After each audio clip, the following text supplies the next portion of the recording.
Yep.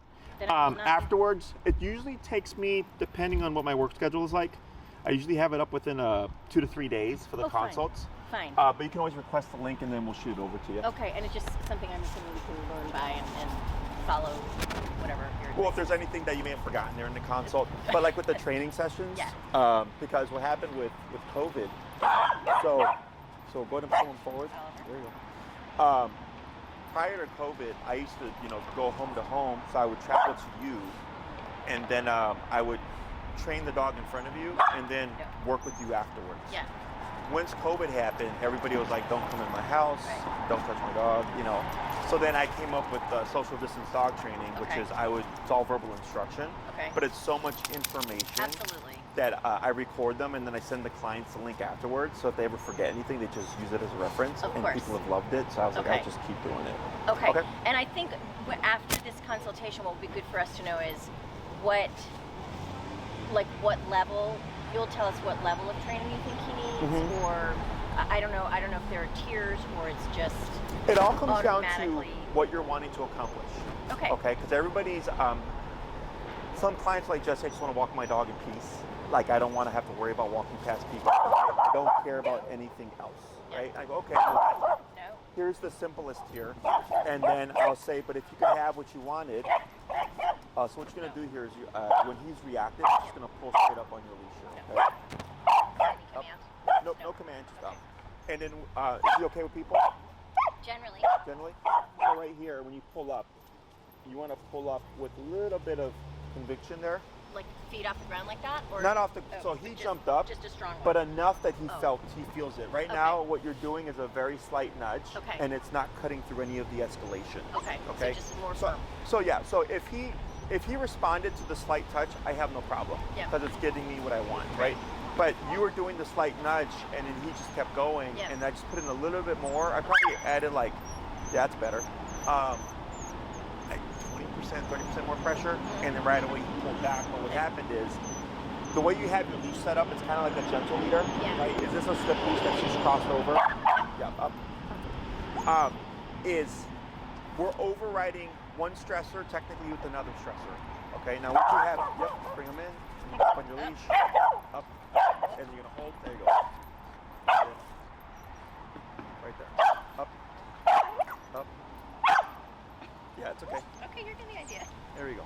Because I know you have your remote collar here, but I don't know how your dog is conditioned. So I'm going to inform you on all that stuff. So actually what we'll do is, let me have you take a step back, please. Oh, sorry. No, you're fine. I was trying to do the move forward. No, you're fine. There you go. And by the way, we get that a lot of this training to people, too. Yes, yeah. I mean, I've done this for 12 years. I'm not worried about this guy. Yeah, okay. So what dictates the length of the program is how much you're wanting to achieve. If it's just I want to walk my dog in peace, then the program is shorter.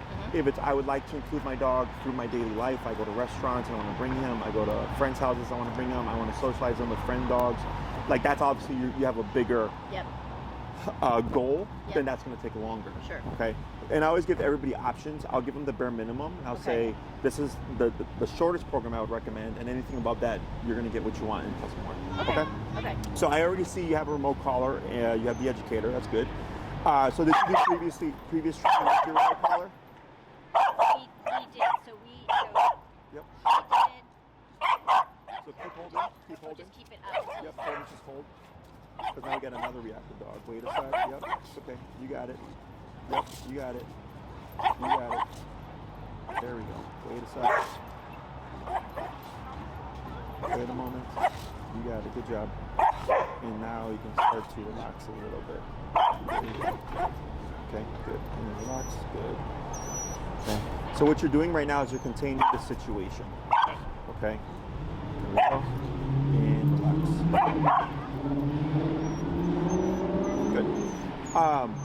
Good. See, I'm sorry. You had done previous training. Sorry. So. Due to the similar issues, we ended up doing a 2-week board and train back in San Francisco, and that was pretty successful. Like, for us, that meant walking down a busy commercial street where he was calm-ish, and started only at one dog that kind of jumped at him. So that was a huge change. We immediately left town moved here, moved in with a friend. So needless to say, the boarding and our routines were completely disrupted for probably a good month. And so I would say then over time, probably with discouragement on our part, and things have just escalated since then. We haven't seemed to be able to get it back. Yeah, I gotcha. Okay. And how do you apply the e-collar? What I understand, so it's at 10 right now. Yep. I would say we're not set yet. What I try to do is, like, if I've said no and he continues, then I'll just give him a little buzz. Okay. And depending on the situation, like, he'll just keep going. Sometimes he'll react with a little whimper. Yep. And sometimes he will just go through it. Okay. Right? Do you have a piece of kibble in your hand? I do. You can put it away. Okay. Just to free up your fingers there. Yep. There you go. Good job. Okay. Did you apply it with obedience in any way? This is the part where I'm going to get confused. When you say that, like, you mean no and no. That? So that would be technically behavior. Like, if you want to correct this would be behavior. Okay. But, like, let's say you recalled him, come. Did you ever use your e-collar for come training, heel training, sit, like anything like that? No, I think we got this more with behavior, right? Okay. Right, Gotcha. yeah. Okay. Yeah. Anything else? Any kind of training? Just like any other information you'd like to add? Oh, I don't think that we did, we did the basic puppy training, we socialized and we got him because we just were surrounded with friends with dogs. One was fully steeped with dogs, my sister friends who had kennels, et cetera, et cetera. So we did all that. Our impression is that, well, let me say this. One very specific thing is we're in an elevator building, right? Sure. So pretty good, unless maybe on a certain floor he'll smell a dog. When we get to the bottom, and at this point, if there has been a dog or a human in any near time smells it, just loses it. So that would be, I think, probably maybe a difficult one to train out of. Okay. Or just stop someone just before. Yeah, and somebody is there. Yeah. That is the The time where surprise. he looks, where he's aggressive. And I mean, it's like assertive. I would say assertive. Like he's just obviously scared, right? The other thing to know is that in dog parks, so like I said, was socialized with a friend who owns a kennel, so he was in there early. He, we had a great time at a dog park for a while. He barks out of excitement. He'd bark, I don't know what he's barking for, but he would bark insanely to get up to the dog park. Then we let him in. Great time, held court, yada yada yada. And one day, somewhere in there, let's say 6 months into it, it was just us and a puppy. I honestly can't remember if the puppy was on leash. And he was more aggressive to him. Got him apart, not biting or anything like that, but And so then we moved him away, fine, settled, sitting, and he went for him again. So that shied me away from. So we kind of went way down on our dog park because we were terrified. You don't want something to happen. Right. I got you. More recently, not Montrose Dog Park, but there's a tiny little dog park in Belmont Harbor. And again, we're always thrilled if there is little to no dogs there, because his entry, if anything, I think scares the other owners. We know he just has to go and and then sniff, and he's happy. Like he has a couple dog friends in the building. Do you know what I mean? Like we know he can get there. Okay. And we would say, I hope rightly so, that like with us, if he sit, come, stay, leave it off, right? He follows all of those very, very well. Whether it's on leash or kind of out in public, all bets are off with the reactivity. That's kind of the way we see it. Yeah. I got you. Okay. So I would take this reactivity as frustration based. Okay. He wants to get to the dog. What can happen is, go ahead and bring him back, yep. And then when he, frustration and overstimulation, so right here, you see how this state of mind? So you're gonna pull up. And what am I, tell me what I'm You're gonna pull up? Yep. Just hold up until he sits. And you're not gonna say sit, you're gonna just keep pulling up and now you're gonna relax. Oh. Okay? Every time he gets up, you're gonna repeat that process. You might do it 1,000,000 times today, but I'm gonna explain what's going on with your dog. Let's just check my thing here. Okay. So you're dealing with what I would call frustration. So up, yep, and then relax. Frustration based reactivity, which is most likely because of his overstimulation. You hear that whining? Yes. It's not anxiety. Oh. It's he wants to do something. Yeah. Okay. Right? His brain's like this. Okay. And what are you doing right now? What am I doing? Yes. I'm asking him to sit. That's Or- one thing, so up. But right now, are you active? I'm standing here. You're passive. He wants to do something. Correct. with So me you're or- opposite to him.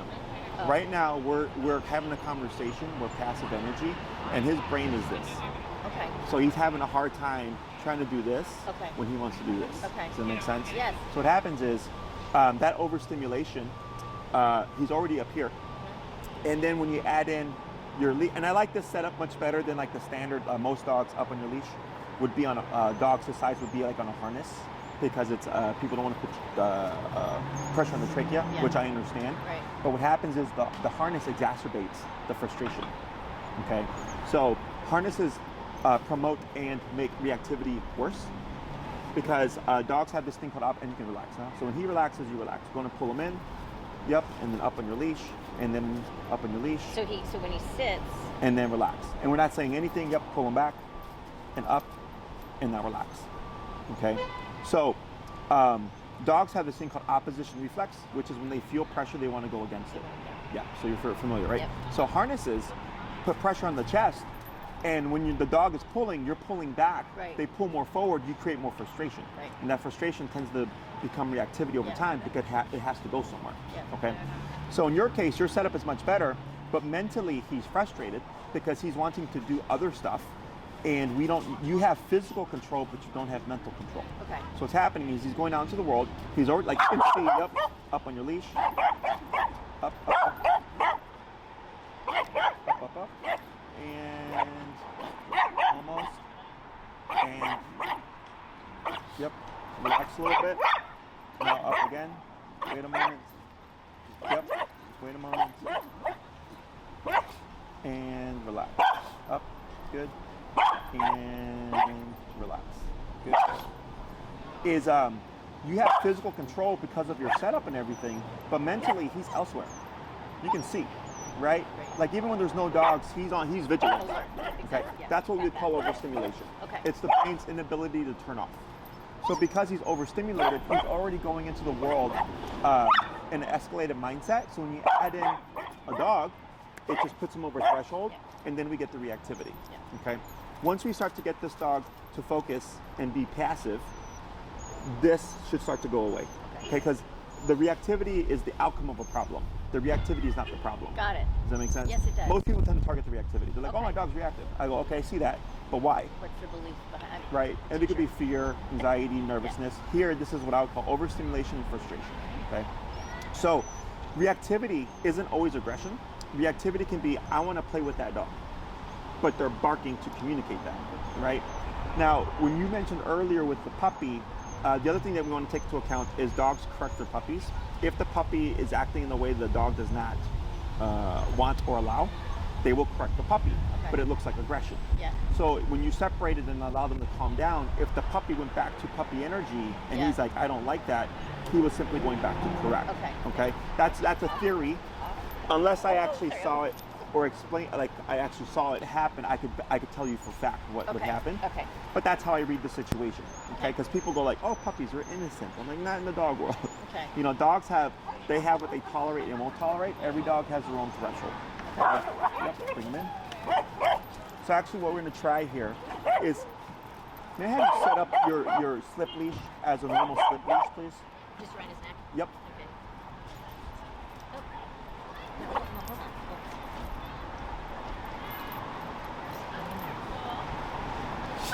Good. Okay, you're going to bring that down.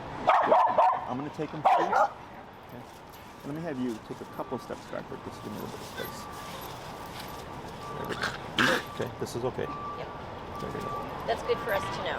I think that, So your setup is fine, but the problem is it takes away part of the aversive, and I'm not trying to choke him or choke him out, but I'm trying to get him to think there's something more important than what's going on with that dog. Okay. And I'm doing that through the constricting pressure here. And then the moment he relaxes, I'm going to relax as well. Okay? He's okay. There we go. Then I relax right there. Cool. Okay? So I'm just having a simple conversation with him where I'm teaching the concept of pressure on, pressure off. And when it's wrapped around his nose, it's taking away the pressure from the throat there. So it's not the same. Okay. Okay? Yeah. There we go. We correct. Get it. There we go. And then I only have 2 fingers here, so I'm not having to do a whole ton, okay? So, with the overstimulation, you see how he keeps getting up. If you look at his tail, you see how it's rigid. You see how it just stood up again, right? You see how he just keeps wanting to stand up. This is a classic example of overstimulation, okay? See how the head is moving? Yep, and his nose, yep. Yes. So again, that's the brain's inability to turn off, and that's where the problems are coming from. Okay. If I had my Pit, for example, she's 13 now, but when she was in her prime, she was 2 to 3 years old. If she was here with us, she would already be sleeping. She's like, Dad is passive, I'm passive. I see. Okay, their energy should reflect our energy, essentially. So I'm not against dogs being excited and stuff, but I am against when it's happening. So if we're on a walk, we want passive energy, we don't want excited energy, because then it leads to this. Okay, there we go, and relax, good, and then relax, good, and then relax, right there. Okay. But you see how I'm doing every single time. Yep. It's good for us to understand that this is okay. Yes. Right. So, and with remote collar, your conversation would be that much more direct, because we actually have an aversive. Okay. Right now, I don't actually have an aversive. I just have this leash. There we go. That's causing him to think to himself, every time I do this, this happens. I don't like it, right? So he's starting to back off a little bit. But until there's physical consequence, he's not going to stop this behavior. This is simply a Band-Aid for the moment, okay? So dogs, if he did this behavior to another dog, what do you think he would do? Say it again. If he was doing this to a dog, right, up close, what do you think that dog would do to stop him? I guess what you were saying. Yes, Right. and how would they correct him? Well, gosh, what we've seen is either they react back, or they ignore him. I mean, what So, like, let's say they were able to interact. Yeah. Okay, what do you think would happen? I think they would come back at him strongly. Yeah. How? With his mouth. Yeah, they would bite him, right? So right now, am I biting him? No, right? I'm using what I have available to me, which is this leash, but he's already at a 12, and the most I can do with this leash is like a 4 to a 5. Okay. Does that make sense? Yeah. So then you're relating to this. exactly. Okay. So with the remote collar, it gives us the ability to meet the dog at the intensity they're at in order to stop and or correct the behavior. Okay. So that's why earlier I was asking you, when you use the collar, did you use it for behavior? Did you use it for obedience? Because it does have to be layered in correctly for the dog to understand what it is. So most people, when they look at these tools, they go, "Oh, this is a bad thing," right? If my dog does something I don't want, I'm going to apply the bad thing to deter the behavior, right? And theoretically, that's true, but dogs don't understand this technology. Okay, it's not something that they're born to understand. This is human technology, right? So we have to condition it so that the dog understands what the technology is in order for us to deter the behavior. Okay, so we have to teach them what we call the pressure on, pressure off. Like right now, technically this is pressure. Yep. When he's reactive, when I pull up, that is pressure. Yep. When he relaxes, I take it off, that's pressure off. Does that make sense? Yep. Your e-collar is the same thing. It's pressure. Yeah. Okay, we turn it on when we want to stop something or teach something. We turn it off once we get what we want. Right. Okay. Now, when we condition this, we condition it outside of the problem. So when I deal with reactivity, I don't come in and go, all right, let's just start blasting the dog for reactivity. We have to teach the dog skills first with the pressure, so he understands when I feel this, if I do this, it turns off. Okay. And then we start to layer it in the behavior. Okay. The first thing that we always teach is the healing exercise. Yes. Okay. So the 2 most common behaviors that we deal with are leash pulling, leash reactivity. Yep. So heel addresses both those problems. So it's always the first thing that we address. Okay. You show up with your dog, you have your equipment. I'd walk you through everything. It's all hands-on for you. I don't need to touch your dog. I'm only doing this today so that we can have a conversation. Okay. So you show up with them. Everything's verbal instruction. I demonstrate and walk you through it like I might show you, but you do it yourself. Okay. If your dog became reactive in the class, I would walk you through addressing the reactivity in real time. Okay. We're gonna have some failures. We're gonna have some successes. But eventually we start to figure out what's working, what's not working. Then I give you your homework and I go rinse and repeat for a week. Okay. In some cases, if it's really bad, I'll tell the owners avoid reactivity for the first week, like cross the street, until you get a good enough handle. And then the second week, we just start addressing the reactivity. Okay. because there's a little bit of technical skill. It's not a whole lot. A lot of it's just common sense. Sure. But then you come back the second week. In some cases, clients tell me, hey, Jesse, reactivity is 50% better. Sometimes they say it's 10% better. Sometimes it's a 180. There's no reactivity. I don't know how it's going to play out. Every case is different, right? So if you came back, you're like, hey, Jesse, he's 50% better. I go, great. You got 50% of the problem, right? So now we're going to work on the second half of the problem and then work on the second half of heal. So heal is a two-class exercise. We make some adjustments. We make some tweaks on our remote collar. And then I send you off and do your homework. You can do your homework for another week, okay? You come back week 3, and you're like, hey, Jesse, we're like 90% good on the reactivity. Or you might say, we're still stuck at 50, okay? Depending on what that conversation is, dictates what that third class is going to be. If you tell me reactivity is doing great, we'll probably cover a couple of things. And then I usually like to cover recall, the third class. Yeah. Because recall takes the longest to teach, and it's super important that a dog know. If we're still struggling with reactivity, then the third class would be focused on reactivity. I would push recall to the next one, okay? If the third class is on reactivity, what I tend to do is tell clients, take the next 2 weeks to practice. So I won't see them for a couple weeks, okay? And in the meantime, we're communicating via email, right?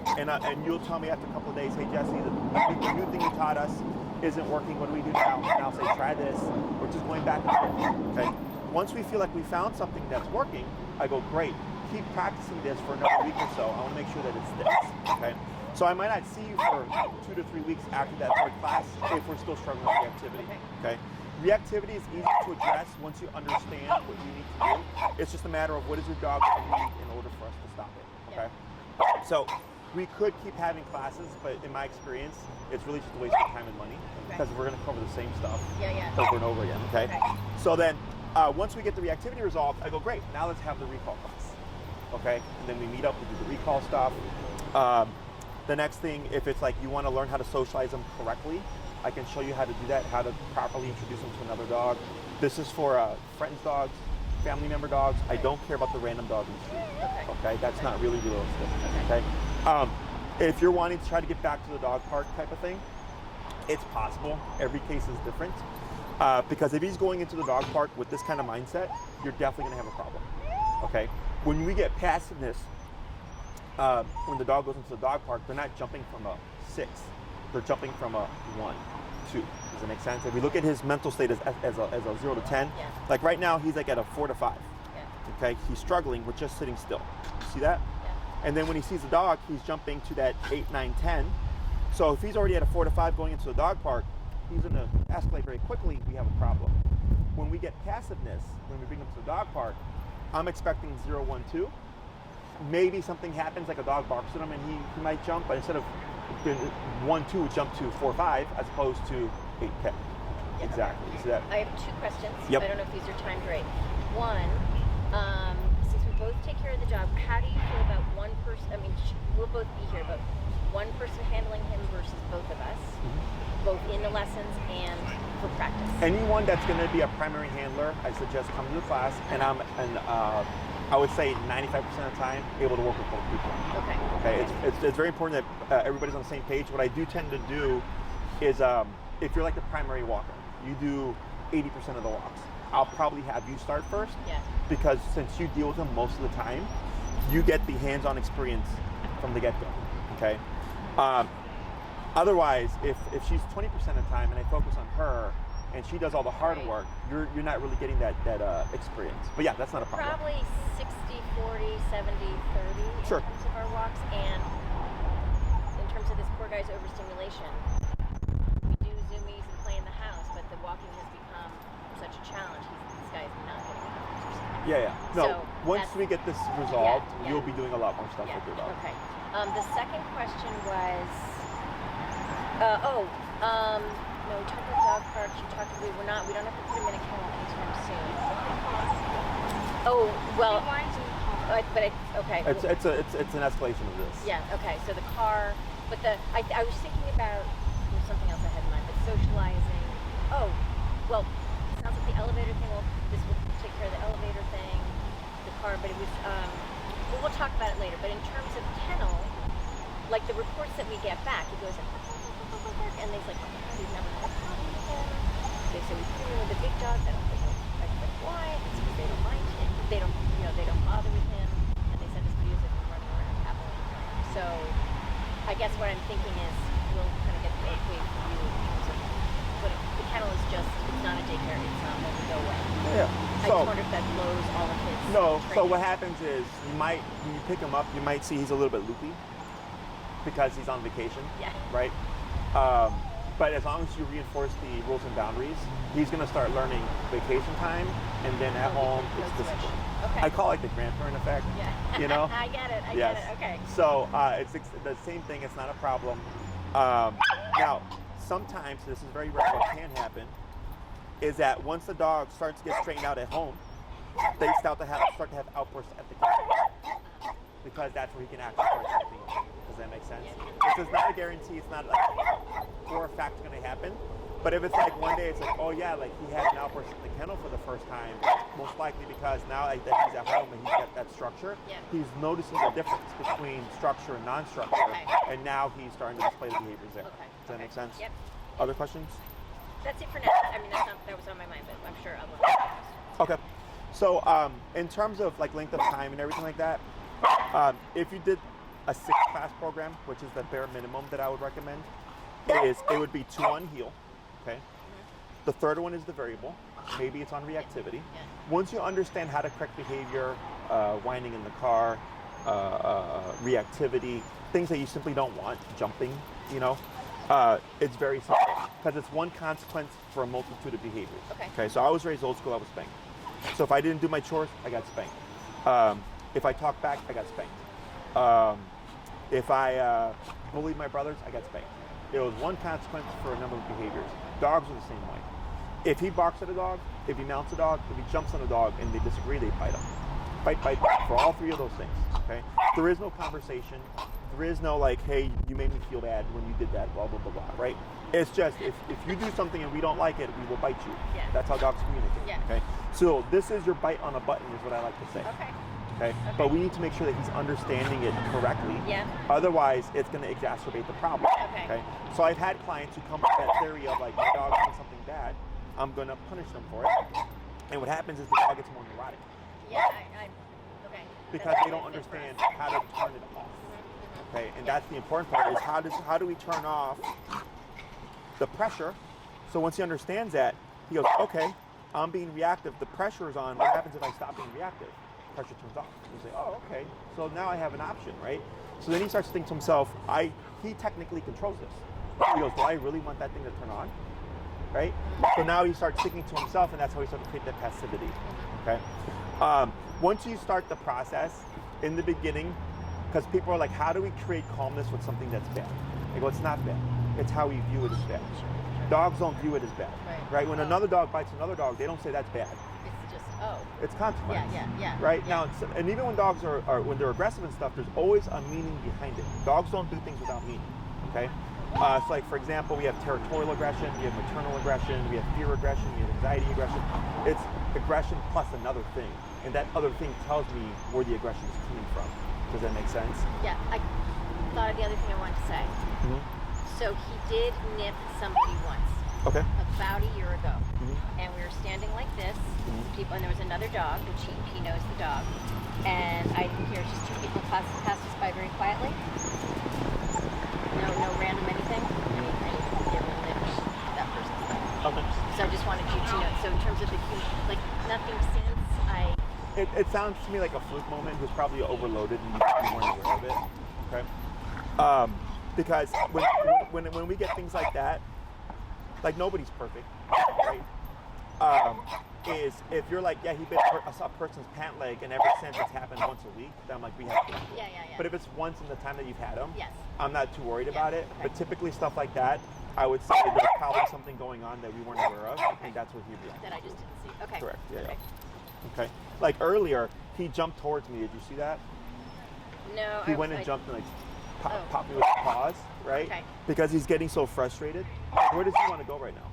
He wants to go to the dogs, or he just. Not right now. He wants to go to you. So this is where all this is coming from. This frustration here is because he wants to get to you and I'm not allowing him. Okay. Then earlier he jumped at me, like, hey, and I just did the same thing. I'm like, it's not going to work. Does that make sense? Yeah, sure. Other questions? So going back, the six class program is once a week for an hour. 2 on heel, 1 on reactivity, 1 on recall, and I would treat 2 as a variable. Okay. We may review reactivity if needed. Maybe you're struggling with the whining in the car. It's pretty straightforward, but if you're struggling, we can cover it, not a problem. But the main thing I want to make sure I cover is the reactivity stuff, because that's obviously the problem. Yep. Recall, because it's important that the dog have a recall.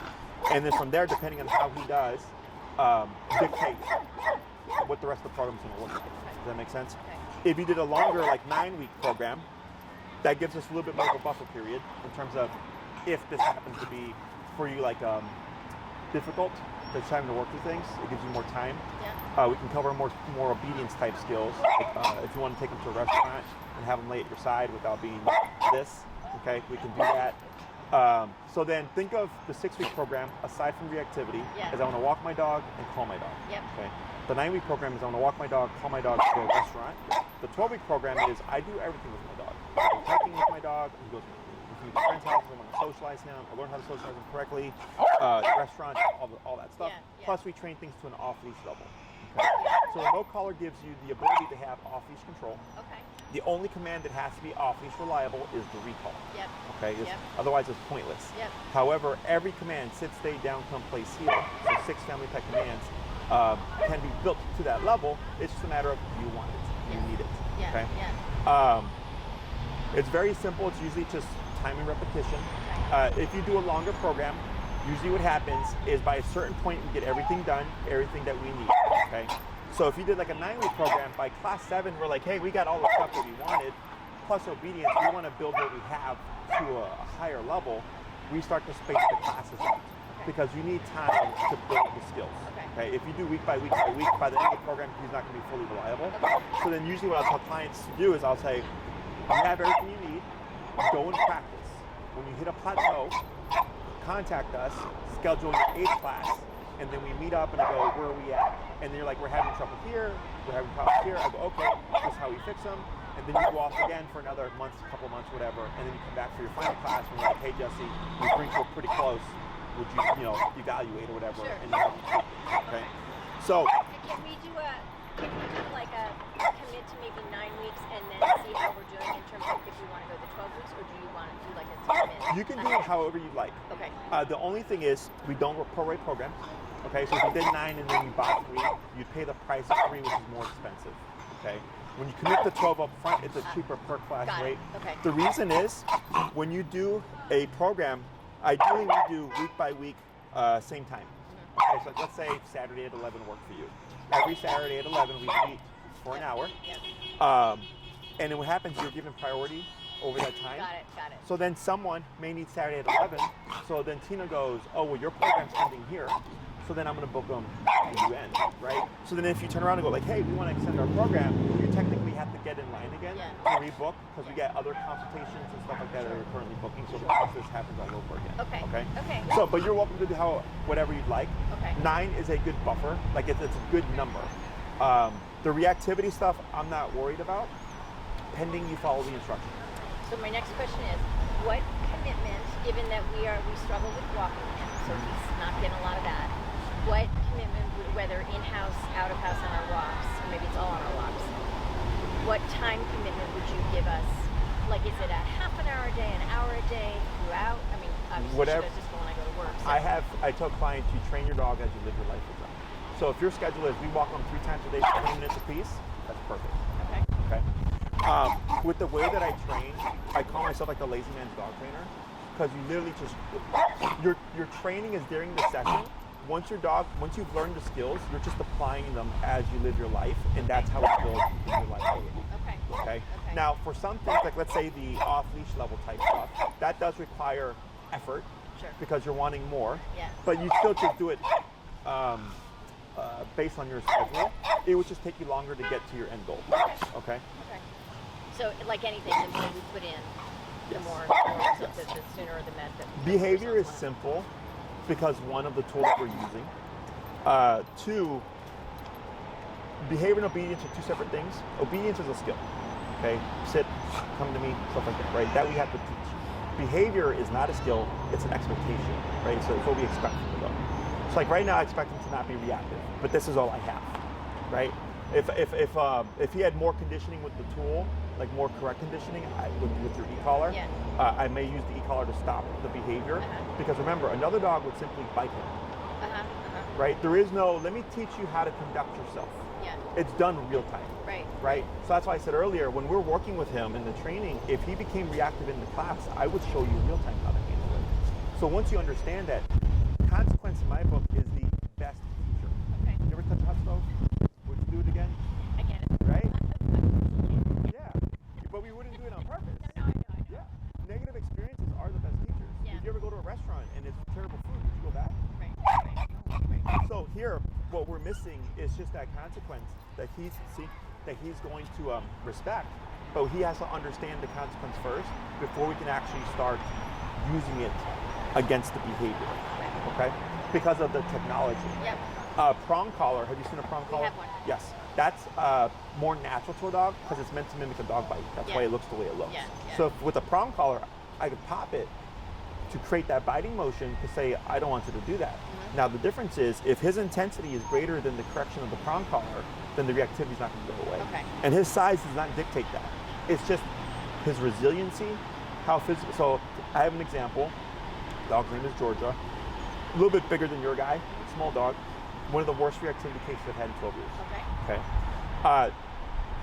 The quote of, it's not about the size of the dog in the fight, but the size of the fight of the dog, is 100% absolutely true. Okay. So that dog was on a high-powered collar, meant for a Rottweiler, 70-pound over collar, okay, because the reactivity was so bad. And it took me up until the third class to finally get her to the solution, and that dog needed max power corrections for every little thing. Then I told her, take 2 weeks. Okay, she came back 2 weeks later. We met here at the park for class 4. A dog was calm as could be. Okay, but we matched the dog, and it wouldn't make sense to another trainer because we're like, oh, it's a 20-pound dog. Why would you put a collar meant for a Rottweiler on that dog? I go, because that dog is severe. The mental state is severe.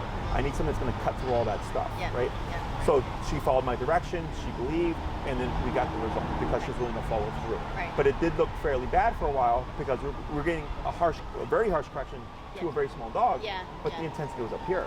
But once we whittled it down, the dog was actually able to be here and be calm. And if you go to my YouTube channel, her video is actually, you see the before and after. And then we can send you the link to this so you can just see. But yeah, the dog was very reactive, okay? But because she was willing to follow through the instructions, we got it done, okay? So every case is different, which leads me to what I would recommend for your collar. So technically speaking, you have the appropriate output for his size. Okay. This is, it's a mini, correct? I don't know. Micro, okay. So that's actually meant for, like, I think a 15-pound dog and under. Yes. Because there's micro, mini, then there's the standard, and then there's the boss. The boss is like the one meant for Rottweilers. Okay. The issue with this is one is output.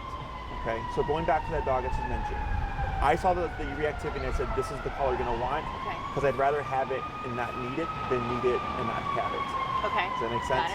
Otherwise, if your output is too low, and remember earlier I said with the prong, if I correct him, if he's up here in intensity, he's not going to care. It's the same thing with the remote. Okay. The other thing is that with this particular brand, when I first started my career, I had a bunch of reactivity cases, and I had them on this particular company with the appropriate collars, and they all got worse. Okay. And then I switched them to a different brand. Equal power, they all got better. Okay. My theory is the way this is delivered, the stimulation, it's different. It's sharper. Okay. The brand that I use is duller. The one that I use is dull. This is sharper. Okay. So my theory is that the sharpness or whatever is why the dog it makes them worse, so to speak. Okay. So I'm okay to use this if you like, but if we're having issues with addressing the reactivity, I'm going to say you're going to want to upgrade your collar. But the problem that we're going to have is then you just wasted a couple of classes. Yeah, so here's the thing. This is a huge investment. We're all in, so I'm going to do whatever you think is best, right? Like 100%. We'll go to the pet store or whatever right now. Okay. So, yeah. So I'm going to recommend for you you just do the same thing that young lady did and put them on the high-powered collar. Okay, all the way. Yes. Okay.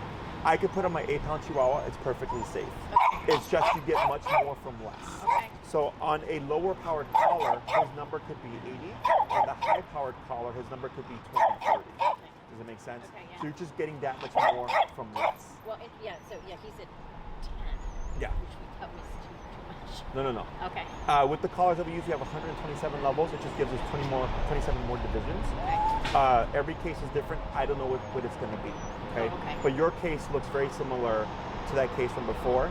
But once I start working with them, I'm going to have a better feel for it. Okay? But it's one of those things of like, you'd rather not gamble it.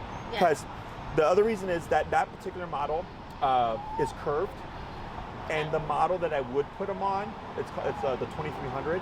It's a huge box. It's like twice the size of that box. Okay, so he would look ridiculous. But then I'm like, well, you might as well just get the high-powered one, and it's more curved, and it doesn't look so silly. So you'll tell us, Yes. the look, whatever. You'll tell us what you want us to get. Correct. At the end. Correct. We sell the collars. You don't have to get it from us. We will send you the information. I don't care where you get it from. I just care that you get the correct collar. Okay. Other questions? I guess I'm thinking that we would go get it, and you might give us some instructions today between now and the first time I see you, is that right? Or do we kind of make So you book with Tina, right? So like you want to tell her like this is what we want to do. Okay. You want to do 6, 1 is 9. Okay. She'll send you a contract, pick out the time, all that stuff. She'll send you the information on the collar. We do free shipping. So if you order it, we ship it. It usually arrives within 2 days because it's via UPS. Okay. Or if you'd like, I can bring it during the class. Completely up to you. I don't care. You will do nothing with the collar until the class. Until we meet. Okay. I usually send an email the day before the training with videos for you to watch. Okay. Just to prime you for the lesson, but you're not doing anything. Okay. It's just you're watching it to become a little bit familiar. So when we show up, when I'm explaining things, it makes some sense. Okay. Where it's like, okay, yeah, this is what Jesse. Because in the video, I demonstrate what we're doing, like finding the dogs working on it, stuff like that. So then when I'm walking through it with it real time, you have an idea of what we're trying to accomplish. Okay. Okay. What would you have us do? Like, for example, whether it's next week or it's longer to just book us, what would you have us do in the meantime? Just I would put them, so the prong, do you know what the size is? Is it a 2.25? I just don't know. It's probably a smaller one. If you send Tina a picture of your prong collar, that's most likely your best tool. Okay. I like that you have this kind of backup clip here. Okay. So you can have everything set up except it'd be to a prong collar with a standard leash. Okay. A standard 4 to 6 foot leash. We don't do flex leashes. Okay. But that tool, so it's. Is this a flex leash? No, this is a slip leash. Okay. This is a great tool. Okay. But your dog's intensity is beyond the slip leash. Okay. The prong collar would be just a nice little band-aid. In the meantime, if you felt more comfortable with the previous way you had it set up, where it was kind of like a gentle leader, that's also fine. Okay. And then you're just do what you've been doing. I would not apply the collar anymore, the remote collar. Yes. Okay. Just prong instead. Okay. Yes. Okay. And then just what you've been talking about. Yes. Okay. This is just a band-aid in the meantime until we can actually get things rolling with the remote collar. Okay.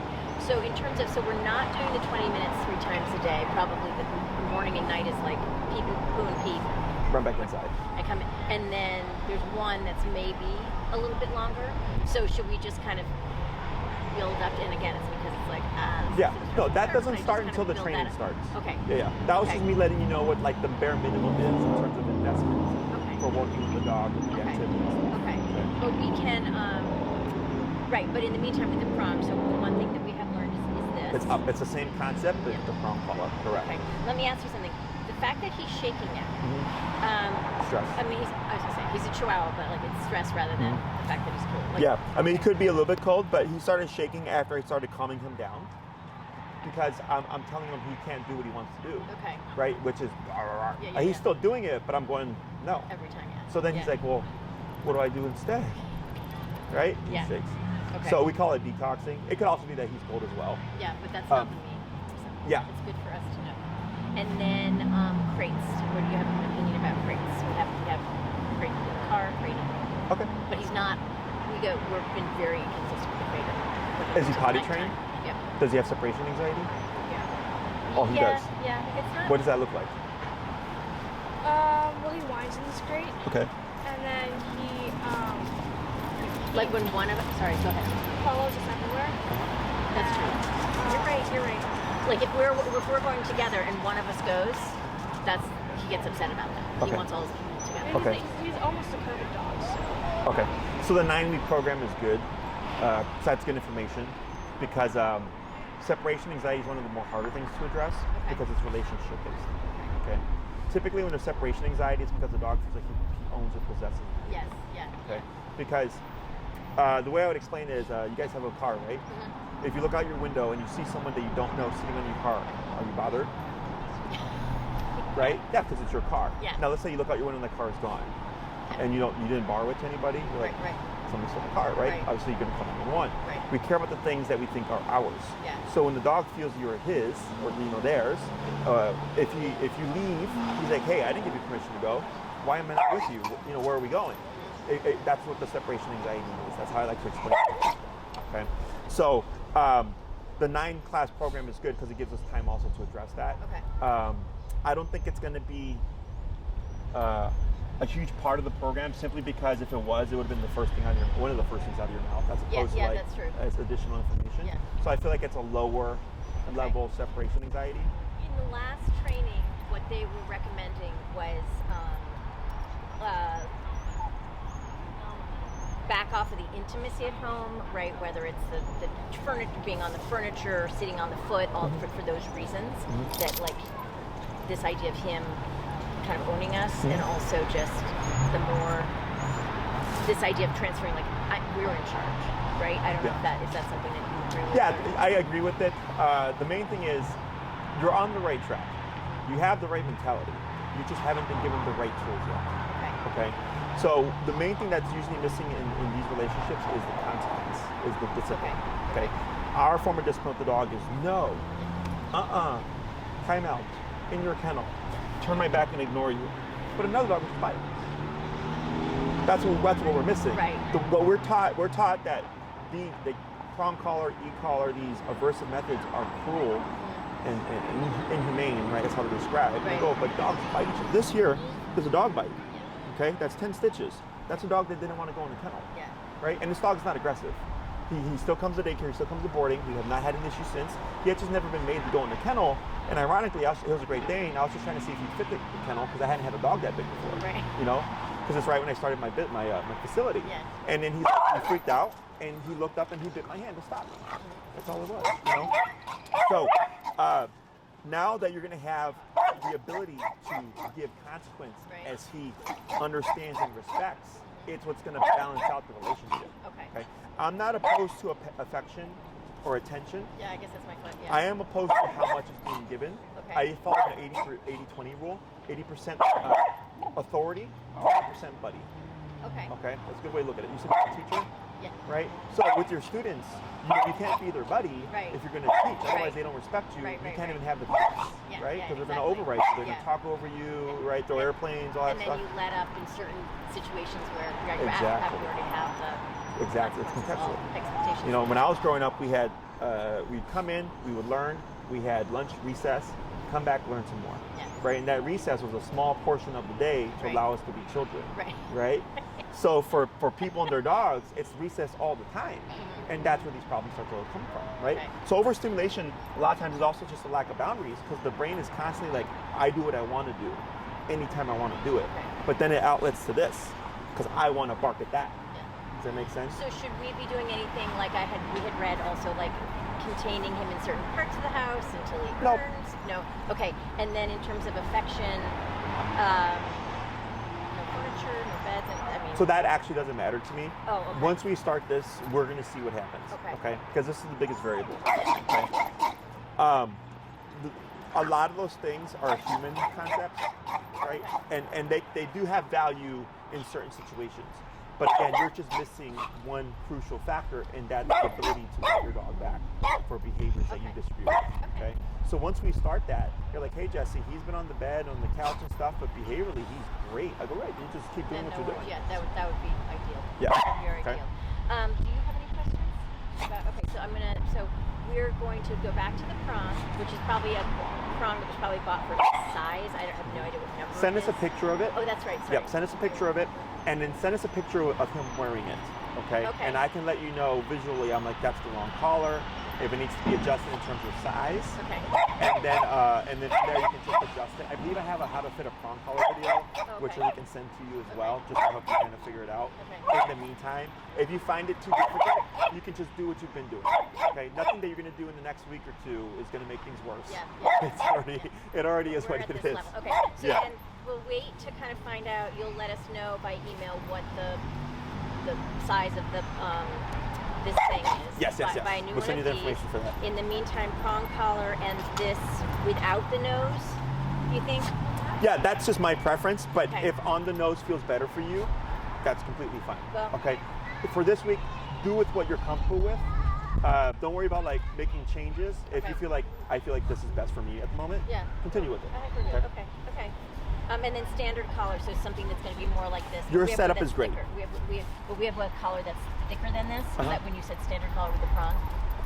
Yeah, no, that collar is fine. Okay. Yeah. No, you're But good. I'm sorry, leash. I mean leash.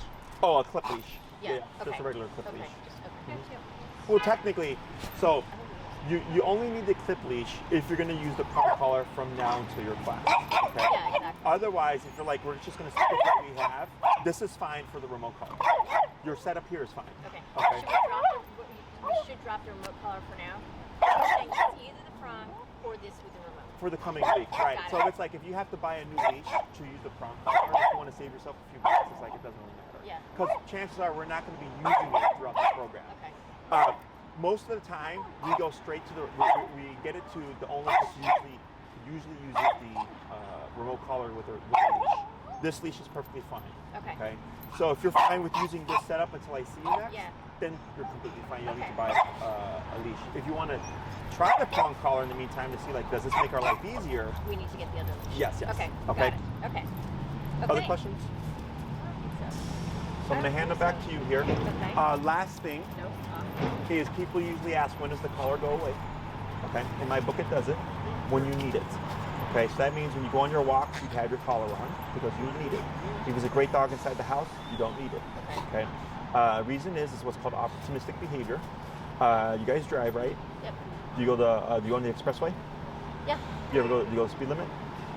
No, not always. Most people don't, right? What happens when you see a squad car? You slow down. Right. What happens when you pass the squad car and it's clear? And what's clear? Oh, then you speed up again. Speed up. Right? That's opportunistic behavior. Okay. So I like to think of the e-collar as a top on the collar. When it's present, your dog will behave better. When it's not present, your dog will press the boundaries. Okay. All animals do it. It's nothing to do with intelligence or anything. It's actually instinctual. Okay. So people always go like, when is my dog going to learn to be a good dog? I go, that's not a thing. That's just a thing that people say. He's never going to one day wake up and go, you know what? My family put in a lot of time and money to rehabilitate me, and I'm gonna be a born again dog. That doesn't happen. Okay. He goes with what you give him. If you give him structure, consequence, discipline, guidance, you're gonna get that in response. Okay. So it's nothing good or bad. You should not always be needing to use the collar. If you're following my instructions, the application of the collar becomes less. The need to press the button. Okay. Now, life's not perfect, right? So like he could be non-reactive for 6 months, and then one day you turn a corner and a dog barks at him and he becomes reactive. Well, that would make sense to me, right? It's a surprise, but you can still control it. You can still stop it. But I go one moment of reactivity in 6 months is pretty damn good compared to what we just had right now, right? So, but people get tied up on this like, oh, you're gonna fix my dog and I won't need to do anything. Never like, no, again. Yeah, this is like being a parent. Okay, once you have a child, you're now a parent to the day you pass, right? Same thing for the dog. Dogs have a learning capacity of a 2 to 3 year old child. No 2 to 3 year old child is ever going to get a job, become self-sufficient, contribute to rent, right? You have to constantly tell a child that young what to do. But we eventually mature, exactly. But eventually we mature and we move out, but then we can always go back to doing what we want because now we're no longer under mom and dad's roof, right? Dogs, however, never mature past that 2 to 3 year old mentality. So you're constantly having to give direction. But you should not always have to be using the collar. If you're always pressing the button for stuff, that tells me you're not following directions. You're not doing something correctly. Okay. And I usually figure this out throughout the program because I ask a lot of questions and people accidentally snitch on themselves. I'm like, yes, that's incorrect. We don't want to do that. Yeah. Okay, but the collar will be present just in case something happens. If an off-leash dog were to charge you, you want to have the ability to have control, all that stuff. Otherwise, if he's a great dog inside the house, you would remove the collar. If it's a great dog in other contexts, you don't need it. Okay. So we just showed that. Okay. Yeah. Anything else?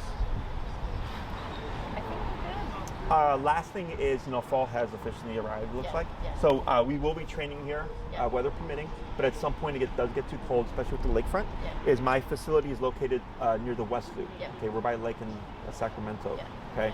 Okay. People usually get concerned with reactivity cases, like, oh, Jesse, am I still going to get the same quality of training? I go, yes. Yeah. Okay. It's just nice to be here in the context of. Very much so. Yeah. But it doesn't actually matter. We will get the reactivity stuff done. If anything, what we do is I bring out a dog and we create controlled content. That's great. Okay. That's great. Okay. But yeah, at some point, because I'm here for like 8-10 hours, the owner's like, oh, this is nice. I'm like, now when you're here for 8 to 10 hours, Yeah, it gets pretty okay, cold. Okay. okay. But we let everybody know ahead of time when we start getting ready to transition to the facility, just to give them a heads up. Otherwise, as long as the weather's still nice, we'll be training here at the park so you can still get that hands-on experience Okay. in the environment. That's great. No, Okay. I really appreciate that. Yep. Okay. So no off. All right. Anything else? Something to work on. No, I think we're good. And so we'll be in touch with Tina to find out about our first lesson. Yes. So you'll reach out, and then she has to send you a and, contract. yeah, the contract and. If you want to expedite the process a little bit, if you tell her, hi Tina, we want 9 classes and this is our availability, and you give her windows of time, like let's say if you're free Saturdays all day, Yeah. like that's great. Because then she looks at my calendar and she Right. cross-references and goes, Right. these are the times that we would match up, Okay. and then you pick the one that you want. Okay. Okay? My only thing is, 9 versus 12. If you want more, so 9, I'm not worried about reactivity. The separation anxiety stuff we will have time to cover as well. We'll get the recall stuff, we'll get the heel training, we'll get stationary control. 12 would be like, if you want to take this guy off leash hiking and all that other stuff, Yeah. like it's like you do everything with your dog, then that's where 12 really kind of factors in. I think we could take him on leash, right? I mean, I think that would be, so if that fits in the 9. No, I mean, whatever, you know what I mean? Like, I mean, just whatever. Like, it's kind of the idea of like being part of our lives. Yeah. So if the 9 weeks is going to be good for on leash hiking, what have you?